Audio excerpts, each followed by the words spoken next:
Mungkin inilah yang membuat Gua Maria Mawar Musuk begitu istimewa.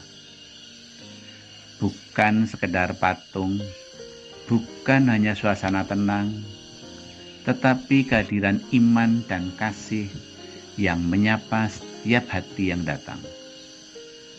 Tempat ini berada di Desa Kembangsari, Kecamatan Musuk, Kabupaten Boyolali.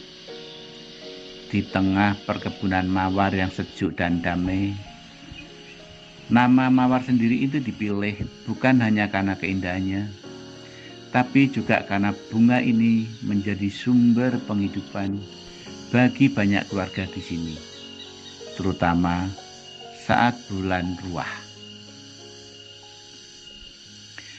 Gua Maria Mawar Musuk berada di daerah pinggiran kota Boyolali, sekitar 6 km